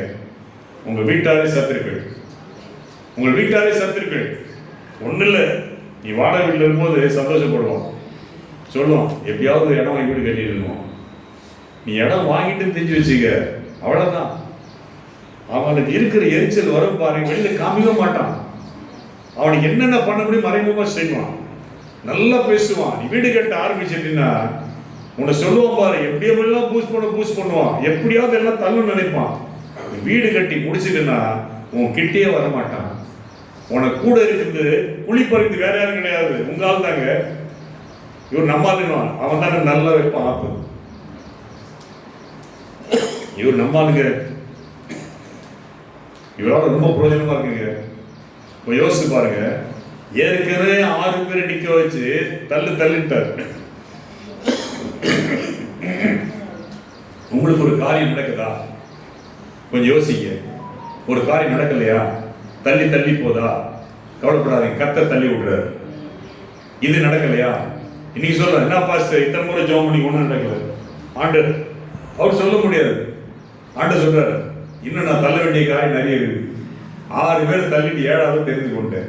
உனக்கு வர வேண்டிய நன்மை பெரிய நன்மை, சாட்சியான நன்மை, விசேஷமான நன்மை, அவருடைய கண்கள் ஆச்சரியப்படும்படியான நன்மை, உன்னை எதிர்த்து நிற்க முடியாத நன்மை, உன்னை ஒருபோதும் தீங்கு செய்ய முடியாத நன்மை, ஏன்னா நானே உருவாக்கி வைத்திருக்கிற நன்மையை நான் உனக்கு செய்ய போறேன். அப்போ இங்க 6 பேர் தள்ளிட்டு செஞ்சாச்சு. ஒரு எரிச்சல் வந்துச்சு. எரிச்சல் வந்த உடனே மறுபடியும் தாவீது என்ன பண்றான்? கோலியாத்தை மேற்கொள்ளத்துக்கு போறான். அந்த பள்ளத்தாக்குல ஏன் போக மாட்டான்னு பயப்படுறான்னா, பள்ளத்தாக்குல இறங்கி போகும் பொழுது அவன் ஆள இவாள வந்தா மேலிருந்து பாறையை உருட்டி போட்டு சாவிச்சிருவாங்க. பள்ளத்தாக்குல இறங்கி அப்படி போய் யுத்தம் பண்ணணும். சென்ட்ரா பள்ளத்தாக்கு இருக்குது. இங்கிருந்து ஏறி 7 பள்ளத்தாக்குல ஏறி கோலியாத்துக்கிட்ட போறோம். அப்போ அவங்க ஆட்கள் இறங்கினாலும் இவங்க இறங்கினாலும் ஒண்ணு இவன் கல்லுத்தி போட்டு சாவடிப்பான், இல்ல அவன் கல்லுத்தி போட்டு சாவடிப்பான். இந்த இடத்துல வந்த உடனே இவன் தைரியமா போறான். தாவீது தைரியமா போறான். ஏன் தெரியுமா? அவருடைய அபிஷேகம் என் மேல இருக்கிறது. எத்தனை பேர் தள்ளினாலும் கர்த்தர் தம்முடைய கரத்தை வைத்து என்னை பாதுகாப்பார். கர்த்தர் தம்முடைய கரத்தை வைத்து பாதுகாப்பார். அப்போ அங்கே 1 சாமுவேல் புத்தகம் 17ஆம் அதிகாரம் அந்த 28-29 வாசிங்க. அந்த மனுஷரோடு அவன் பேசிக் கொண்டிருக்கிறதை அவன் மூத்த சகோதரனாகிய எலியாப் கேட்டபோது அவன் தாவீதின் மேல் கோபம் கொண்டு, நீ இங்கே வந்தது என்ன? வனாந்தரத்தில் உள்ள அந்த கொஞ்ச ஆடுகளை நீ யார் வசத்தில் விட்டாய்? யுத்தத்தை பார்க்க அல்லவா வந்தாய்? நீ துணிகரத்தையும் உன் இருதயத்தின் அகங்காரத்தையும் நான் அறிவேன் என்றான். அதற்கு தாவீது, நான் இப்பொழுது செய்தது என்ன? நான் வந்ததற்கு முகாந்தரம் இல்லையா என்று சொல்லி போறோம். ஒரு அல்லேலூயா சொல்லுவோமே. இங்க 2வது, முதலாவது இவங்க எவனுமே எதிர்பார்க்கல. கொஞ்சம் யோசிச்சு பாருங்களேன். உங்க குடும்பத்துல யாருமே எதிர்பாராத ஒரு காரியத்தை கர்த்தர் செஞ்சிருக்கிறார். உங்க குடும்பத்துல உங்க ஆட்கள் யாருமே எதிர்பார்க்கல. ஆனா இன்னைக்கு உங்களுக்கு விரோதமா குழி தோன்றாங்க. இன்னைக்கு உங்களுக்கு விரோதமா கிரியை செய்யறாங்க. ஆனா ஒன்றை ஒரு மேற்கொள்ளல.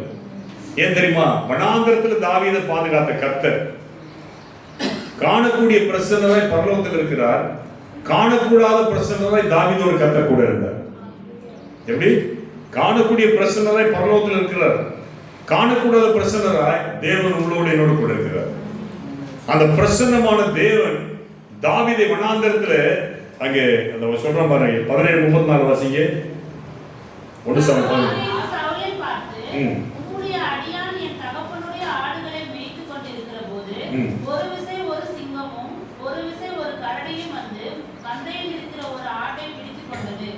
நான் அதை தொடர்ந்து போய் அதை அடித்து அதை அதன் வாய்க்கு தப்புவித்தேன். அது என்மேல் பாய்ந்த போது நான் அதன் தாடியை பிடித்து அதை அடித்து கொன்று போட்டேன். அந்த சிங்கத்தையும் அந்த கரடியையும் உம்முடைய அடியானாகிய நான் கொன்றேன். விருத்த சேதனம் இல்லாத இந்த போலிஸ்தனும் அவைகளில் ஒன்றை போல இருப்பான். பெலிஸ்தனும் அவைகளில் ஒன்றை போல இருப்பான். அவன் ஜீவனுள்ள தேவனுடைய சேனைகளை நிந்தித்தானே என்றான். போறோம். இங்க எலியாப் சொல்றார், உனக்கு எவ்வளவு தைரியம், எவ்வளவு உனக்கு துணிகரம். நம்மோட சொன்னோம், ரொம்ப திமிரு உனக்கு, வேலையை விட்டு தேவையில்ல வேலை பண்ணிட்டு இருக்கு. நம்மளே சொல்லுவாங்க, எங்களே சொன்னாங்க ஆரம்பத்தில், தேவையில்லாத ஊழியத்துக்கு போயிட்டு இருந்து தேவையில்லாத வேலை பண்ணிட்டு இருக்கு. வேலை செய்ய சோம்பேதன் போட்டு ஊழியத்துக்கு போயிட்டு இருந்தாங்க. கொஞ்சம் நெஞ்ச பேச்சு கிடையாது. பாஸ்க்கு தெரியும், அவரு சந்திக்காத போராட்டம் கிடையாது. படிச்சு நேரம் தண்ணி மேலே ஊற்றிக்குவாங்க.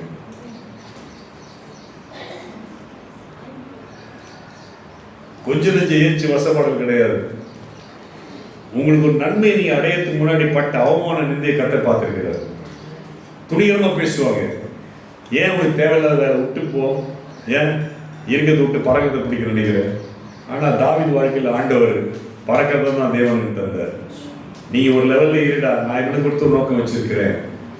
ஒரு சிங்கத்தை கரடி நான் வனாந்தரத்தில் திறந்திருக்கிறேன், பிடிச்சிருக்கிறேன். எனக்கு அந்த அனுபவம் உண்டு. வனாந்தரத்தில் கர்த்தர் நடத்துறாருன்னா ஒரு முகாந்திரம் உண்டு. முகாந்திரம் இல்லாமல் கர்த்தருடைய ரட்சிகள் இல்லை. முகாந்திரம் இல்லாமல் தெரிந்து கொள்ளவில்லை. உங்களை விட அனுபவசாலிகள் இருப்பாங்க. ஒரு சில சம்பவங்கள், ஒரு சில காரியம் நான் வாய்க்கும் பொழுது உங்களுக்கு மேல எப்போவே பலதரப்பட்ட அனுபவம் உள்ள நபர்கள் இருப்பாங்க. அவன் சொல்றதை கேளுங்க, ஆனா தேவன் வெளிப்படுத்துறது செய்யுங்க. எலியாப் சொல்றான், மூத்த சகோதரர் அனுபவம் உள்ள, உனக்கு தேவையெல்லாம் விட்டுட்டு போன்றான். ஆனா தாவீது சொல்றான், எனக்கு கர்த்தர் நடத்துறாரு, நீ சொல்றத நான் கேட்கிறேன், ஆனா கர்த்தருடைய நடத்துதல் நேரம் நான் போறேன். கர்த்தருடைய நடத்துதல் நேரம் போறேன். இவருடைய வார்த்தையில இடறி போல. சில நேரங்களில் ஒரு காரியம் வாய்ப்பதற்கு சிலருடைய வார்த்தைகள் உங்களை இடறி போக செய்யும். அந்த வார்த்தையை விடுத்து கவலைப்படாதீங்க. அந்த வார்த்தையை கேளுங்க, ஆனா கர்த்தர் இடத்துல பாதையில போங்க. அந்த வார்த்தையை கேளுங்க, கர்த்தர் அந்த திட்டத்துக்குள்ள வைக்கிற காரியத்தை பாருங்க. அந்த வார்த்தையை கேளுங்க, அதை பெருசுப்படுத்தாதீங்க. கர்த்தர்களோட இடைப்படத்தை நீங்க செய்யுங்க. அப்போ தாவீது ஒரு கேவலமா பேசுறாங்க, உனக்கு என்ன துணிகரம், என்ன காரியம்? இவன் சொல்றான், என்ன தேவன் வனாந்தரத்துக்கு அனுப்புறது ஒரு முகாந்திரம், சிங்கத்துக்கு கரடிக்கு தப்புச்சது ஒரு முகாந்திரம், என்னை தெரிந்து கொண்டது ஒரு முகாந்திரம், என்னை அபிஷேகம் பண்ணினது ஒரு முகாந்திரம், இப்ப என்னை கொண்டு வந்தது ஒரு முகாந்திரம் இருக்கிறது. நான் புறப்பட்டு போறேன். ஒண்ணுமே கிடையாது. அவன் கையில ஒரு கவசம் எழுதாங்க. இறங்கி போனான். கர்த்தர் அவனோடு கூட இருந்து தேவன் யுத்தத்துல அவனோடு நின்று ஜெயித்தார் ஆண்டவர். சில நேரங்களில் சில இடங்கள்ல நீங்க போக தாமதிக்கிறது, நீங்க நிற்காமல் இருப்பது, கர்த்தர் அந்த இடத்துல வந்து யுத்தம் பண்ணாமல் போவதற்கு நமக்கு நாமே தடையா போயிடுறோம். தாவீது அங்க போனதுனாலதான் கர்த்தர் இறங்கி வந்தார். கர்த்தர் இறங்கி வந்தார். சில காரியங்கள் கர்த்தர் நடத்தும் போது தைரியமாய் செயல்படுங்கள், தைரியமாய் நில்லுங்கள். கர்த்தர் இறங்கி வருவார். கர்த்தர் இறங்கி வரும் பொழுது அந்த சூழ்நிலையை கர்த்தர் உங்களுக்கு சாதகமாக மாற்றி விடுவார். அந்த காரியத்தை கர்த்தர் உங்களுக்கு ஜெயமாக மாற்றி விடுவார். அந்த இடத்துல கர்த்தர் உங்களை சாட்சியாக மாற்றி விடுவார்.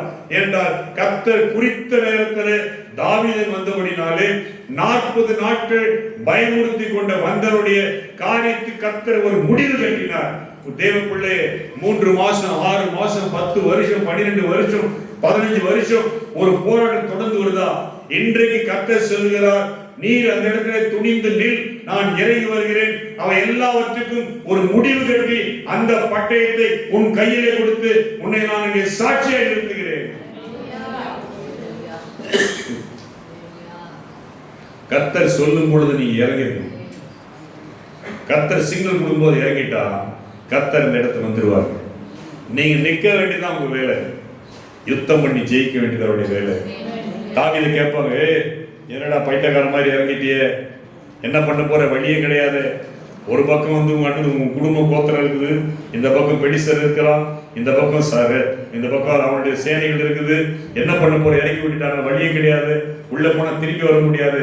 தாவீது சொன்னா, கவலைப்படாது, திரும்புற பக்கம்லாம் நான் அடிப்பேன், அப்ப எனக்கு வழி கிடைக்கும். பின்னாடி மட்டும் வர மாட்டேன், திரும்புற பக்கமெல்லாம் அடிப்பேன், எங்கெல்லாம் அடிக்கணும் தோணுதோ அங்கெல்லாம் அடிப்பேன். கர்த்தரை வழி தொடர்ந்து கொடுப்பார். தாவீதின் தேவன் நம்முடைய தேவன். இன்றைக்கு கர்த்தர் உங்களை தனியா, நீங்க தனியா இல்லைங்க, உங்களை ஒரு விசேஷித்த சாட்சியாக தனியா வச்சிருக்கிறார். இன்றைக்கு எழுத்தின்படி உலகத்தின்படி தனிமை ஆபத்து, ஆனா ஆவிக்குரிய வாழ்க்கையில தனிமை ரொம்ப பலனுள்ளதான் மாறிடும். தேவனோட தனித்திருந்து பாருங்களேன்.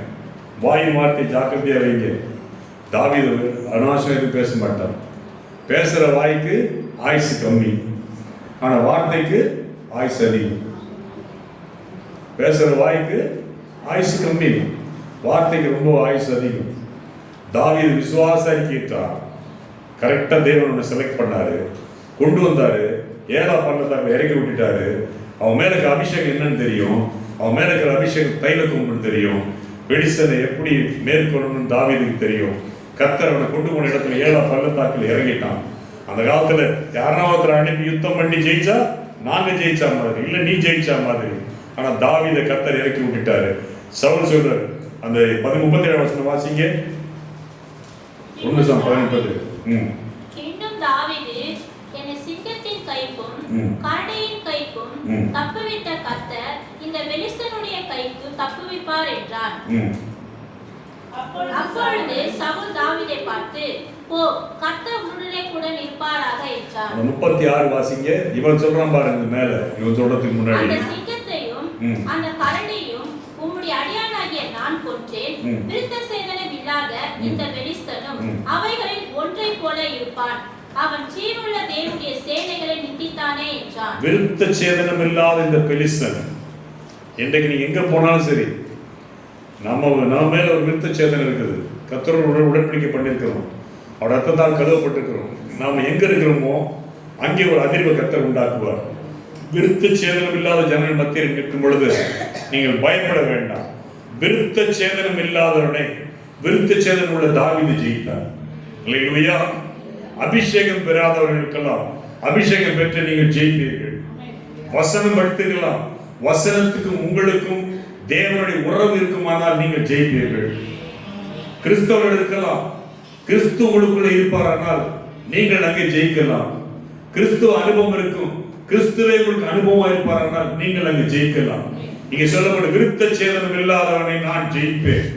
ஏன்னா விருத்த சேதனம் இல்லாதவன், நான் விருத்த சேதனம் உள்ளவன், தேவனோட உடன்படிக்கப்பட்டிருக்கிறேன், அவர் என்னோட கூட இருக்கிற என்னை பழக்க வச்சிருக்கிறாரு. இவை யாரு? நான் நாயான்னு கேட்ட உடனே தாவீது கன்ஃபார்ம் ஆகி போச்சு. நாய்க்கு 5 அறிவு தான். 5 அறிவு உள்ள நாய் 6 அறிவு உள்ள மனுஷன் ஜெயிச்சிடலாம். அப்ப உங்களை சுத்தி எங்க இருந்தாலும் விருத்த சேதனம் உள்ளவர்களுக்கு ஒரு அறிவு கம்மி, விருத்த சேதனம் உள்ள நீங்கள் அவரை ஜெயிப்பீர்கள். அல்லேலூயா. விருத்த சேதனம் இல்லாதவனை நான் ஜெயிப்பேன். தாவீது சொல்றார், முதலாவது மனிதர்கள் எதிர்பாராத ஒரு நபரை தேவன் தெரிந்து கொண்டார். இன்னைக்கு கூட நீ கடந்து அந்த பாதையை திரும்பி பாருங்களேன், நம்மளே ஆண்டவர் தெரிந்து கொண்டார், நமக்காக தான் செஞ்சிருக்கிறாரு. எத்தனை பேர் கூட இருக்கிறாங்க, நம்மோட கூட படிச்சவங்கலாம் பெரிய பெரிய இடத்துல இருக்கலாம், ஆனா அவங்கள பார்க்கணும் கர்த்தர் நம்மளை தெரிந்து கொண்டார். அவங்கள பார்க்கணும் கர்த்தர் விசேஷமானவங்க வச்சிருக்கிறார்.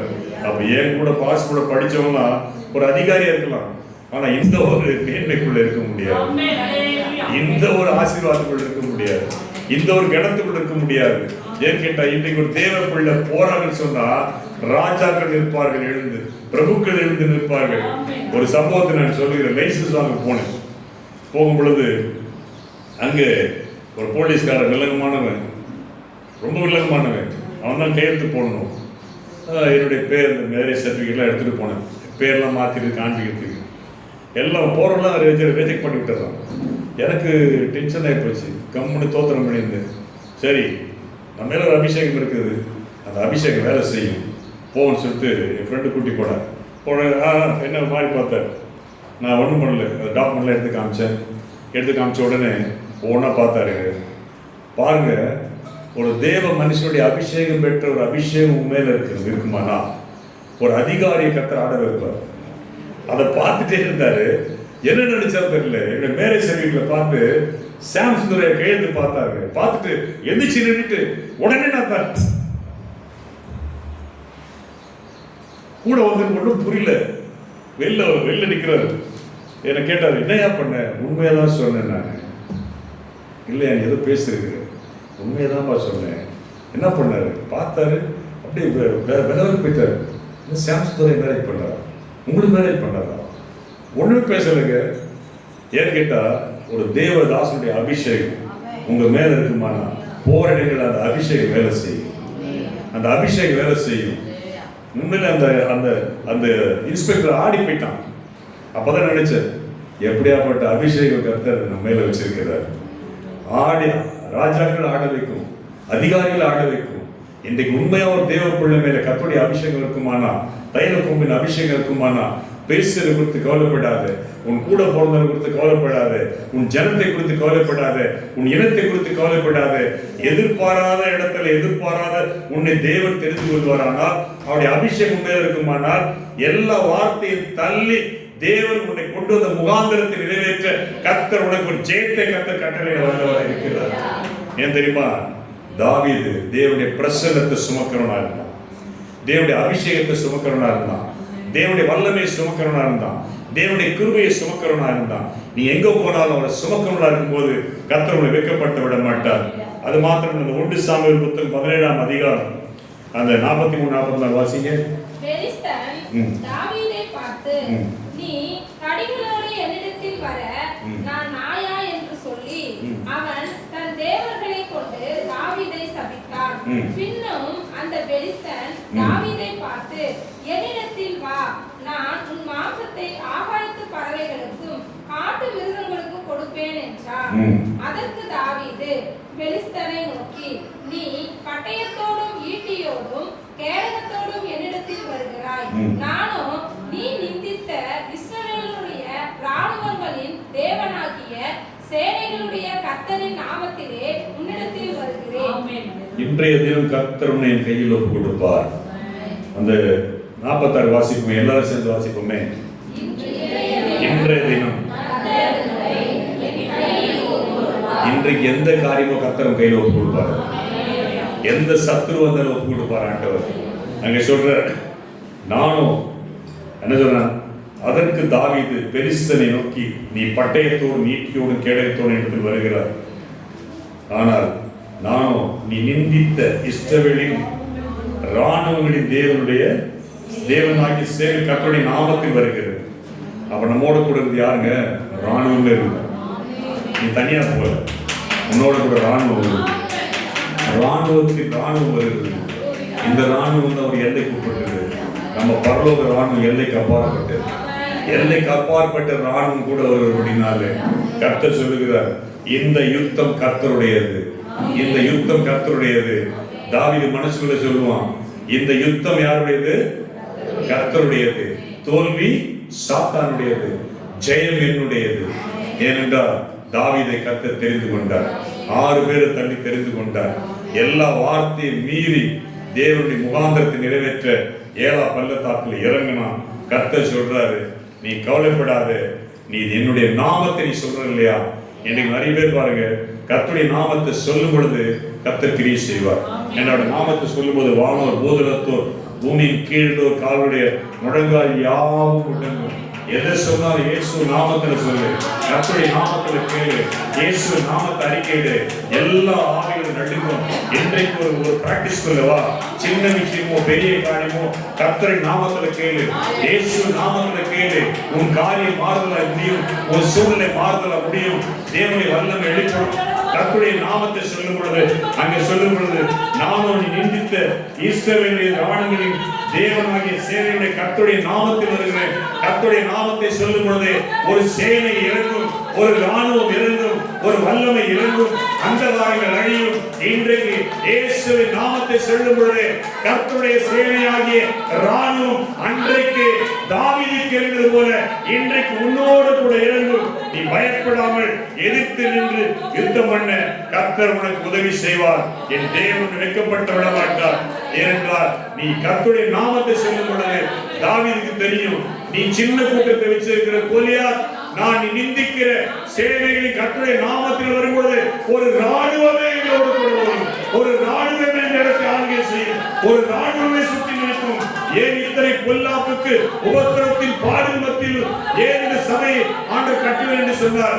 இந்த சபையை நான் கட்டுவேன், இந்த கல்லின் மேலே சபையை கட்டுவேன்.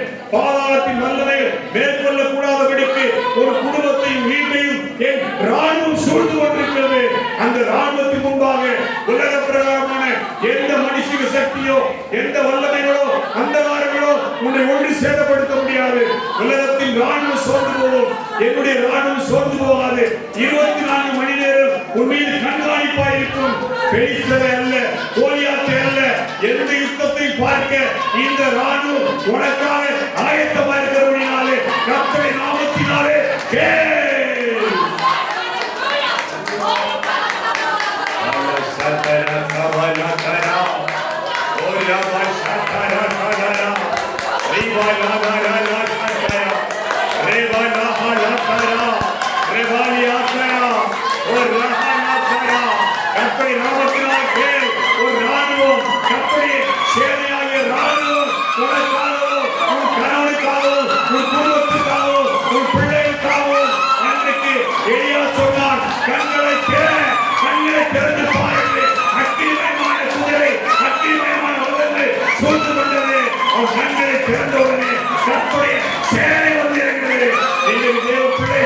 நீ புறப்பட்டு போ. இந்த இடத்துல இருக்கிற ராணுவ சேனை உனக்காக இறங்கி வரும். உன் தாயத்தில் இறங்கி வரும், பெருந்தரத்தில் இறங்கி வரும். இப்பொழுது எந்த விதமான ஆபத்து, உபத்திரம், பிரச்சனை, எந்த காரியமா இருந்தாலும் அந்த இடத்தையும் அந்த சூழலையும் இந்த ராணுவத்தின் எல்லைக்குள்ளே கர்த்தர் கொண்டு வருவார்.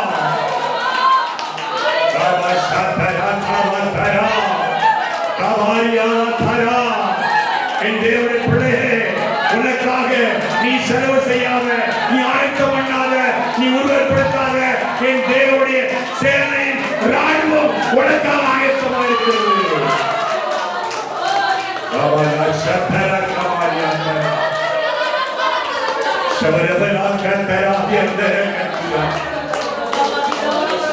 யாரு கர்த்தருடைய சேனையின் ராணுவத்தை கையில் வைத்திருக்கிற ஒரு தேவன்? நீ ஏன் கலங்குகிறாய்? ஏன் பயப்படுகிறாய்? கண்களை சுற்றிலும் பார். கர்த்தருடைய சேனையாகிய ராணுவம் உன்னோடு கூட இருக்கும். அந்த வார்த்தை தெளிவாக சொல்லப்பட்டிருக்கு. வேதத்தில் எங்கே சொல்லப்படுது? நானும் நிந்தித்த இஸ்ரவேலின் ராணுவங்களின் தேவனாகிய சேனைகளை கர்த்தரின் நாமத்தினாலே வருகிறேன். இயேசுவின் நாமம் சொல்லப்படும் அற்புதம் நடக்கிறது. ஒரு ராணுவம் இறங்கி வருகிறது, சேனை இறங்கி வருகிறது. கர்த்தர் உடைக்க வேண்டியது உடைக்கிறார், ஒடுக்க வேண்டியது ஒடுக்குகிறார், அடக்க வேண்டியதை அடக்குவார், நிர்மூலம் பண்ண வேண்டியது நிர்மூலம் பண்ணுவார். ஒரு ராணுவம் இறங்கினாலே அந்த இடம் ஒன்றுக்கும் அங்கே எதிர்த்து நிற்க முடியாது. என் அன்பான தேவ ஜனமே, ஒரு ராணுவம் வந்தாவே அந்த இடம் புழுதி கிளம்பும், அனல் பறக்கும், ஒரு பயம் உண்டாகும், ஒரு அக்கினி இறங்கும், ஒரு மதில் இறங்கும். ராணுவம் வந்தாவே உலகம் முழுக்க திரும்பி பார்க்கும். இன்றைக்கு நீ சாதாரணமானவர்கள். தாவீது சொல்லுகிறார், என்னோடு கூட இருக்கிற ராணுவம் உன்னோடு கூட. கோலியாத்து என்னோட கூட, ராணுவம் உன்னோடு கூட இருக்கு.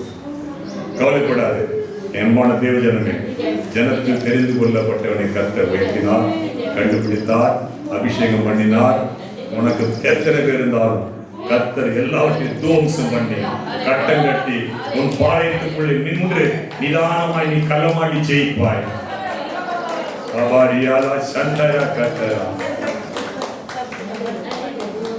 அன்பான தேவக்குள்ளே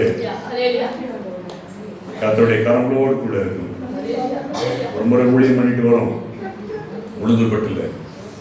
ஒரு 10 நாள் கன்வென்ஷன், செம்ம டயர்டு, தூக்கம் கிடையாது. உளுந்தூர்பேட்டில் பிளாக் பண்ணி ஊழியம் செஞ்சாங்கன்னாங்க. முடிச்சுட்டு 12 மணிக்கு 1 மணிக்கு உளுந்தூர்பேட்டை பஸ் ஸ்டாண்ட் வர இந்த வாசகத்தை சொன்னேன், கர்த்தரின் நாமத்தினால கர்த்தருடைய சேனை ஊழியம், நம்முடைய சேனைப்பா, நம்முடைய சபையாகி சேனை ஊழியம் பண்ணிட்டு வரோம். பஸ்ஸே கிடையாது. 12 மணிக்கு எல்லா ட்ரெயின் கேன்சல். அந்த உளுந்தூர்பேட்டையில் நிற்கிறோம், நானும் மனைவியும். 2 லக்கேஜ், 10 நாள் 2000 கிலோமீட்டர் போயிட்டு வரோம். பெட்டி தூங்கினா 2000 கிலோமீட்டர். மாத்தாட்டம், கன்னியாகுமரி, மாமுட்டிகள் எல்லாம் போயிட்டு வரோம். உளுந்தூர்பேட்டையில் நிற்க வச்சு தம்பி கன்வென்ஷன் வந்தே ஆகண்டாம். அப்படியே கண்ணு சொக்குது நிற்கணும். அப்போது அந்த சிக்கன் குனியா ஸ்டார்ட் ஆகிற பீரியட். நிற்கிறோம், கொசு கடிக்குது, ஏகப்பட்ட ஜனம் தேப்ப நிற்குது. சொன்ன ஆண்டவரே, வசனம் சொல்லுது, சேனை வந்து இறங்கி வந்து உதவி செய்யணும். எங்களுக்கு ஒரு பஸ்ஸு கிடைக்காதா, ஒரு வண்டி கிடைக்காதா? நீங்கள் நம்ப மாட்டீங்க, நாங்கள் இனோவா காரில் செக் பண்ணிட்டு இருக்கிறோம். புது இனோவா கார் வந்து நைட்டு 1 மணிக்கு நிற்குதுங்க. எல்லாம் அந்த காரை நோக்கி போகிறாங்க. புது இனோவா கார், சீட்டு கூட கவர் பிரிக்கல, நம்பர் மாட்டல. டிரைவர் நேராக இறங்கி வந்தான், எங்களை பார்த்தேன், ஏறி உட்காருங்க. எல்லாம் வராங்க, நீ வா யாரும் கிடையாது. ஐயா அம்மா உட்காரு. என்ன நடந்து நானே கண் சொக்குது. ஏறி உட்காந்து தாங்க தெரியும். கொஞ்ச நேரத்தில் தாமரம் வந்துச்சு, டோரை திறந்து விட்டான். இறங்கிட்டு பார்க்குறாங்க, காணும். நான் கேட்குறப்பா, நீ இந்த பக்கம் பாரு, நான் இந்த பக்கம் பாரு. ஏன் தெரியுமா? அவருடைய சேனைக்கு நீ பங்காளியா இருந்தா, அவருடைய சேனைக்கு நீ பங்குதாரா இருந்தா, எங்க போனாலும் உனக்கு ஒரு சேனை அனுப்பி, ஒரு ராணுவத்தை அனுப்பி அவருடைய நாமத்தை மேம்படுத்த அவர் எதையும் செய்ய வல்லவராக இருக்கிறார். கண்களை மூடி நாம் ஜெபிப்போம். கர்த்தருடைய ஆசீர்வதிப்பார். நேரம் இல்லை, அடுத்த பாட்டு கூட பார்க்கலாம்.